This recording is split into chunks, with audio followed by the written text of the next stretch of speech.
Analyzing the 1980 to Washington quarter value in 2024, most valuable in history auction for $10,100. If you have the 1980 to quarters, now is the time to get value out of them. The 1980 to quarter has caught the eyes of collectors in recent times. Hence, it's good you know what they're worth right now. This guide will benefit you if you're looking to pocket a few bucks or even make thousands from your old coins. The U.S. Mint released several coins over the last 4 decades. Today, collectors have taken a particular interest in them and are willing to pay more for this old money. The scarcer they are, the higher their value. That's what we can say for the 1982 Mint, which became valuable when they were rare to find. Without further ado, let's get right into it. Rarity. History of the 1980 to Washington quarter. The 80s was a time of the worst recession in the United States. During this time, many people faced the problem of unemployment, and the economy was challenging. Fast forward to 1982, the United States Mint decided to make a couple of quarters, becoming a workhorse coin in the economy. As a result of the recession, many people put these coins to use as a means of exchange. Eventually, there weren't many of these coins left unused. Unlike other valuable old coins, the quarters were in circulation, and because of the recession, not many people saved. Since it was a widely used coin, only a few people thought of hoarding it. It wasn't expected to be a rare commodity, but the 1980 to quarters have surprisingly become a rare find. The 1980 to quarters were made to have uncirculated business, strike coinage. They were part of the souvenir sets minted by the Philadelphia and Denver mints. The souvenir set included one each of 1 cent, nickel, dime, quarter, and half-dollar coin. There wasn't any $1 among these sets. You could get the 1980 to souvenir sets at gift shops. The Denver Mint came in the darker blue envelope, while the Philadelphia Mint was in the light blue envelope. At gift shops, one could purchase the set for $4. The U.S. Mint stopped making the annual uncirculated 1980 to quarters in the same year. It was discontinued due to the rising recession and the need for budget cuts from the government. While there was no more mintage of the 1980 to quarters, the Mint officials had a chance to offer their uncirculated variations of the souvenir set. Many offered their 1982, such as Cross Publications, which had the largest of the 1980 to quarters, a coin dealer in Illinois, Paul H. Judy's Coins, is another prominent supplier of these uncirculated 1980 to coins. Today, these coins form a significant part of collectibles among numismatists. Another thing to note is that the quality of the 1980 to quarters was superior to other coins contained in these souvenir sets, which is why it has remained valuable. How valuable is the 1980 to quarter? The 1980 to quarters are worth more than their face value. Collectors have sought these coins over the years due to their rarity. Today, many people look for the 1980 to quarters, especially the lightly circulated ones. These coins are usually worth a premium value. One factor that influences the value of the 1980 to quarters is its condition.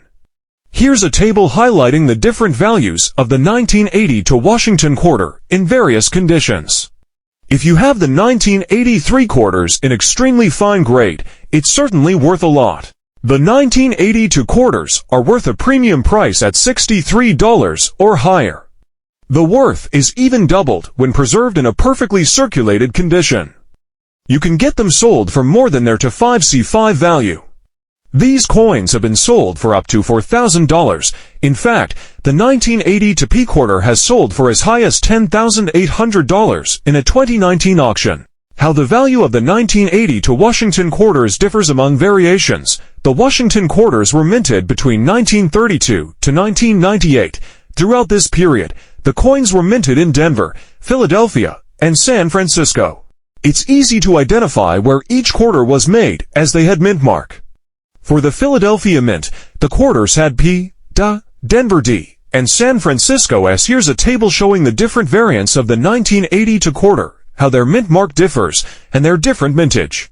The original design of the Washington quarters was by John Flanagan in 1932.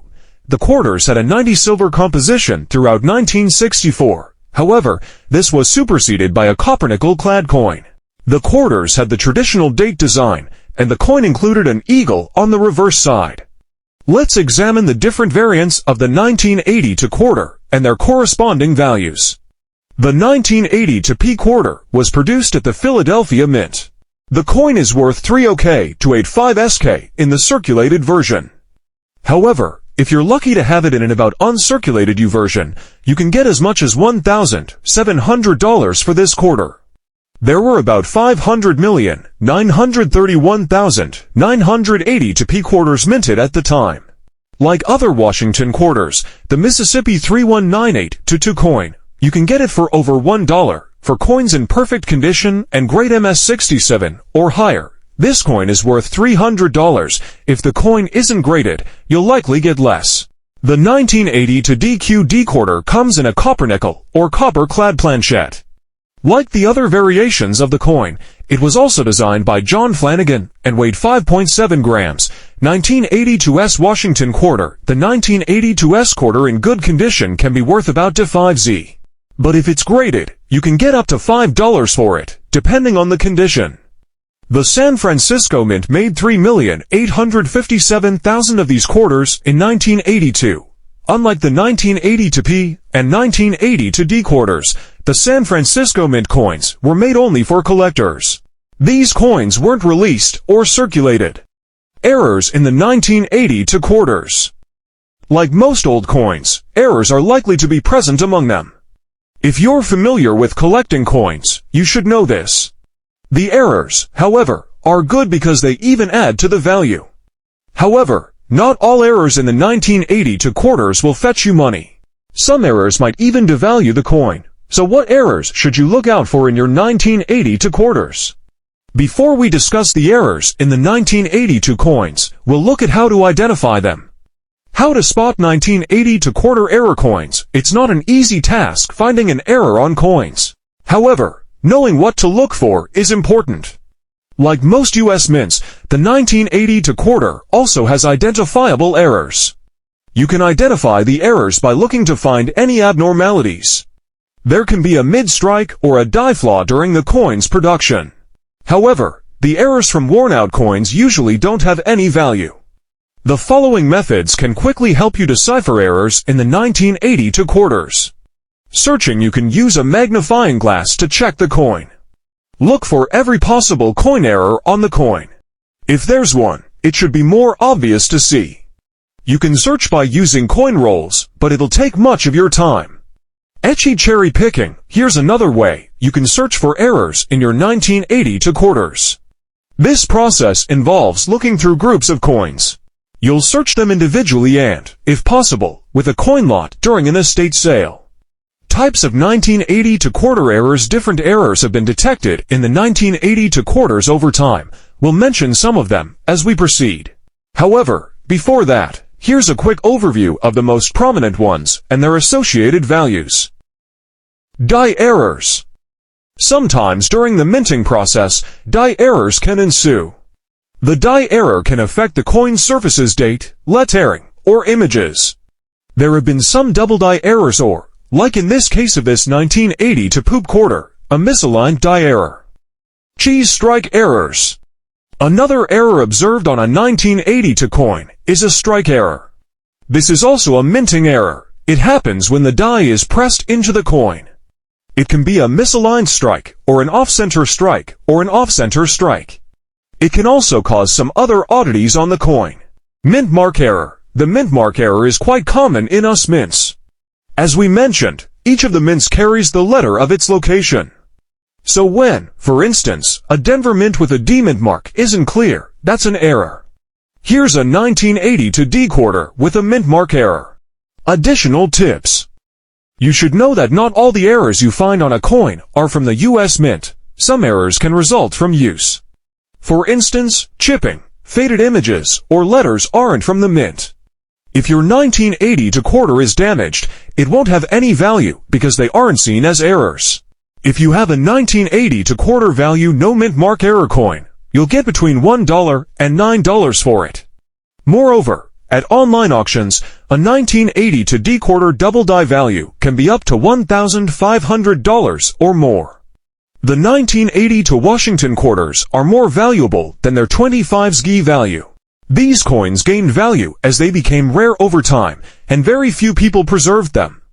One of the most notable sales was the 1980 to gold quarter, which sold at $10,000 to $100. Suffice to say, if you have the 1980 to quarter grade and of good quality, you'll get value from it. How much is the 1980 to D quarter value? The 1980 to D quarter is worth more than its face value. Depending on its condition, you can get it sold at a reasonable price. For instance, a 1980 to D coin in an extremely fine condition will go for about $2. At the same time, a near uncirculated coin will be worth $4. If you have a quarter with an MS68 grade, it could be worth $4,000. Do collectors of the 1980 to quarter value error coins? Yes, like most Washington quarters, the 1980 to quarter has recorded some errors. And collectors value these error coins since most add value to the coins. In fact, some sell for as high as $1,800. Some common errors in the 1980 to quarter are double die, strike, through, and mint mark errors, among others. Are 1980 to quarters very rare?